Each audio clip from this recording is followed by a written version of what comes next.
Hi, Ha here. Happily highlighting hiking hardware and only using short words for those of you with hippopotamonstrosesquipedaliophobia. Oops, sorry. Welcome to today's edition of Why is my backpack so heavy? Not that it's any excuse, but I'm through hiking a 316-mile long abandoned railroad that meanders through all kinds of cool places, which is on track to become the longest rail trail in the US, called the Great Redwood Trail. My uncle, Frank Hartzell, will be doing a big news story on this. More on that later. In today's video, we'll be taking a look into my pack and wondering why it's over 50 pounds. If you have tips to lighten the load, please write them below. My backpack, considered too heavy even when completely empty for weakling ultralight hikers, is an Osprey Atmos AG with a capacity of 65 liters. It weighs almost 5 pounds empty, but it ain't empty, so where is all this weight coming from? What pile of useless junk am I carrying? Well, first, the route may be obfuscated by wild Himalayan blackberry bushes in places, so I'm bringing this pair of clippers. These are pretty critical for this trip. They're pounds lighter than my Aunt Linda's machete I strongly considered bringing.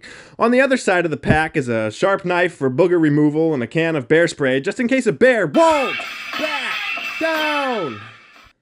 Unlikely I will need this, but it's better to have it and not need it than to need it and not have it.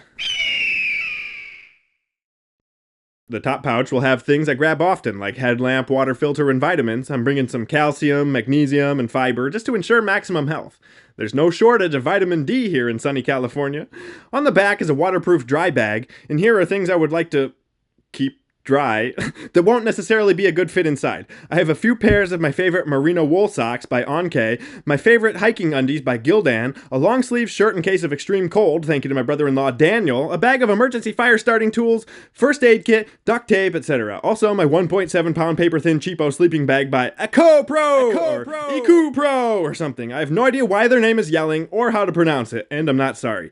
The sleeping bag may or may not go inside a bivy tent. I'm not sure yet. I'll update on that later. I have here my Instant Bivy by USGI. My only gripe is that it packs down to 18 inches wide, which is way too huge to go inside of my pack at all. I could strap it to the outside and curse my existence every step of the way, but I may just end up cowboy camping and embracing the snakes and spiders crawling right into my sleeping bag. In the bottom pocket is the foot pampering department, consisting of Neosporin, a pair of flip-flops, and some replacement insoles for my hiking shoes. I also have my life straw here in case of emergency thirstiness, as well as a pair of leather gloves and long pants for entering blackberry hell. These pants are ripstop, designed for not getting torn up. I wore these when I worked in the Rocky Mountains, as well as when I was skunk train rail bike tour guide. Irrelevant humble brag! In the front pockets are going to be snacks, as well as my Boy Scout knife for good luck. My old buddy in Colorado gave me this. He's driving the great bug-spraying truck in the sky now. Rest in peace, Sam. Without further ado, let's see what's inside my pack. The main bulk of the interior is taken by my food. I'm always carrying way too much. Half of this hike will be in bear country, so in order to bring food, it's my duty to protect it. I'm using an Ursack bear bag, which is bulletproof and bear resistant, so if a bear bears arms and decides to open fire on my food, it'll be safe. I will probably not survive all the flying bullets, but the food is what matters here. Inside the bear bag are more bear bags. These are called lock sacks. Their purpose is to lock in the odor of the food and other scented stuff to keep them from wafting around the forest and attracting all kinds of wildlife. Now, bears have an unbelievable nose, second only to sharks and elephants, so if any of these three walks right up to my food tied to a tree, they will be able to smell it. But Ursack stands by their bag so confidently that they will replace the bag for free if it gets even a quarter-inch hole chewed in it. Inside the lock sack, which is inside the Ursack, which is inside the backpack, I stacked snacks and 20 peak refuel dehydrated meals. There's chicken Alfredo, beef stroganoff, pork and rice, etc. To rehydrate these, normal, sane people who must be in a huge rush would use hot water, but that requires carrying a metal pot, a stove, and fuel. That's right, I'm not carrying any of that. Cold water will rehydrate it just fine. Only takes a little longer and tastes way worse. My dad would say, causes crying. And I say, if you want comfort food, stay home. Next is water. So most hikers like to carry less and filter more, and I do use a Sawyer squeeze filter, but I chug a ton of water and I hate stopping every 3 seconds to fill up. Therefore I have not 3, not 6, but 9 liters of water capacity on board, not counting any water bottle for changing flavors. He's changing flavors, but the changing flavors. That's heavy when they're all full. In metric, it's very easy to remember that 9 liters weighs exactly 9 kilograms, but in freedom units, that 2.378 gallons equals, shout out George Orwell, 19.84 lbs of water. LB standing for pounds, obviously, because why would anything make sense in freedom units? Anyway, I also have aqua tablets for purifying water, as I'll have to drink from the Eel River when I'm away from stores for 110 miles straight, and the Eel River has abandoned trains in it.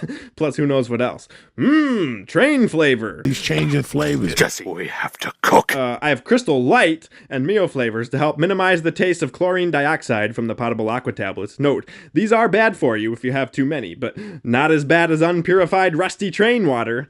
Speaking of water, next is a few waterproof bags for carrying paper notes of trail conditions, observations, hand-drawn maps, etc. I would like these notes to stay dry. I'm expecting 0 to 1 actual rain days, but there's always the chance of a passing rain cloud. Plus, lots of opportunities to fall into the river or just encountering some heavy fog or morning dew. Best to not get stuff wet. The entire interior of the pack is lined with a heavy-duty garbage bag for extra protection. Next is my trusty 10-foot selfie stick. I know what you're thinking, and I was always one to make fun of selfie sticks when they came out. But this one is an invisible stick. It gets me these faux drone shots and is absolutely critical for my trail video. And lastly, many pounds of electronics, the heaviest one of which is my backpacking solar panel for off-grid charging of cameras, headlamps, and phone. I have my 360 camera, 3 power banks, and some extra storage for dumping files off of the camera whenever I encounter a town with a public library. One place to wear my flip-flops. So that's it. Stay tuned for the official video. You won't believe some of the places I'm going.